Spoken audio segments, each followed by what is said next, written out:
যদি নিজের লাইসেন্স হয়, নিজের গাড়ি হয়, তাহলে আলহামদুলিল্লাহ একদম অনায়াসে বাংলাদেশের প্রত্যেক মাসে 2 হতে 2.5 লাখ টাকা আপনি কামাইতে পারবেন।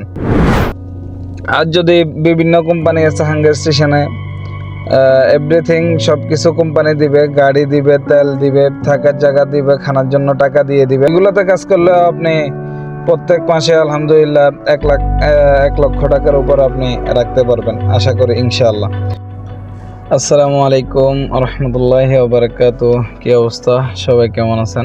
আলহামদুলিল্লাহ, আশা করি আল্লাহর রহমতে সবাই ভালো আছেন। তো বিগত অনেকদিন পরেই আবার একটা ভিডিও নিয়ে আসলাম আপনাদের সামনে। আসলে অনেকজনেরই একটাই কোশ্চেন যে ভাই ভিডিও দিতেছেন না কেন। আসলে সত্যি বলতে কাজে কামে খুবই বিজি, যার কারণে ভিডিও বানানোর তেমন একটা সুযোগ পাইতেছি না।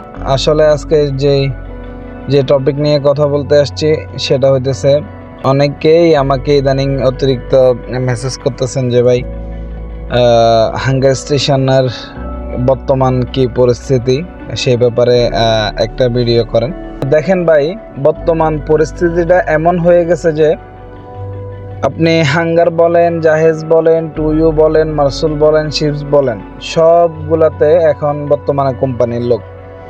এখন বাহিরের লোকদের তেমন একটা চাহিদা নাই বললেই চলে আর কি। অনেক ভাই আছেন বিভিন্ন কোম্পানিতে কাজ করতেছেন, তো ওনাদের একটা ইচ্ছা আর কি যে 10 ঘন্টা 12 ঘন্টা কোম্পানিতে কাজ করার পরে আমি নিজে একটা গাড়ি কিনবো, গাড়ি কিনে হাঙ্গার স্টেশন ফুড ডেলিভারির কাজ করব বা জাহেজে কাজ করব। দেখেন, আপনাদের কাছে আমার একটাই রিকোয়েস্ট, আপনারা কোম্পানির কাজের পাশাপাশি যারা হাঙ্গার স্টেশন করার চিন্তা ভাবনা করতেছেন বা করার ইচ্ছা আছে, আমার একটাই রিকোয়েস্ট আপনাদের কাছে, এটা এখন আর করবেন না। এখন করবেন না কারণ হইতেছে, বর্তমানে আপনি যদি একটা গাড়ি কিনতে যান তাহলে কমসে কম আপনার থেকে 20,000 রিয়াল বাজেট করতে হবে, আপনার একটা লাইসেন্স করতে হবে, এগুলো মিলে প্রায় আপনার 25,000 রিয়ালের উপরে খরচ হবে। তো আমার মতে এই টাকাগুলো বর্তমানে ইনভেস্ট না করাটাই বেটার। কারণ হইতেছে বাহিরের লোকদেরকে এখন তেমন একটা কাজ দিতেছে না, তেমন একটা কাজ এখন হাঙ্গার বলেন, জাহেজ বলেন,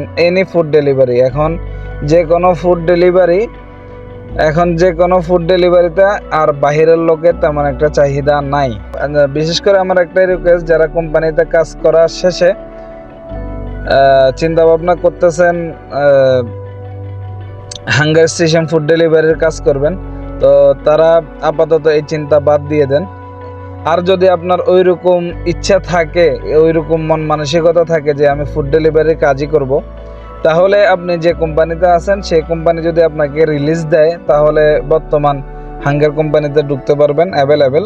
নিজের গাড়ি থাকলে, নিজের লাইসেন্স থাকলে, সেই ক্ষেত্রে আলহামদুলিল্লাহ প্রত্যেক মাসে ভালো একটা অ্যামাউন্ট কামাইতে পারবেন। আপনি যে কোম্পানি থেকে বের হয়ে যদি হাঙ্গার স্টেশন কোম্পানিতে ঢুকতে পারেন, তাহলে আপনার যদি নিজের গাড়ি হয়, আপনার যদি নিজের লাইসেন্স হয়, তাহলে আলহামদুলিল্লাহ একদম অনায়াসে বাংলাদেশের প্রত্যেক মাসে 2 হতে 2.5 লাখ টাকা আপনি কামাইতে পারবেন। আর যদি বিভিন্ন কোম্পানি আছে হাঙ্গার স্টেশনে, এভরিথিং সবকিছু কোম্পানি দিবে, গাড়ি দিবে, তেল দিবে, থাকার জায়গা দিবে, খানার জন্য টাকা দিয়ে দিবে। ওইগুলোতে কাজ করলে আপনি প্রত্যেক মাসে আলহামদুলিল্লাহ 1 লক্ষ টাকার উপর আপনি রাখতে পারবেন, আশা করি ইনশাআল্লাহ, যদি আপনি একটু ভালো পরিশ্রম করতে পারেন। তো আশা করে বুঝতে পারছেন এই জিনিসটার উপরে আসলে আমার অনেকগুলা মেসেজ আসছে, বা অনেক ভাই আমাকে ডাইরেক্ট ফোন করে জিজ্ঞেস করছেন বর্তমান হাঙ্গারের পরিস্থিতি কি। তো সেই জন্যই আমি মূলত এই ভিডিওটা বানানো। আশা করি সবাই বুঝতে পারছেন। তো সবাই ভালো থাকবেন, সুস্থ থাকবেন। আসসালামু আলাইকুম রহমতুল্লাহ।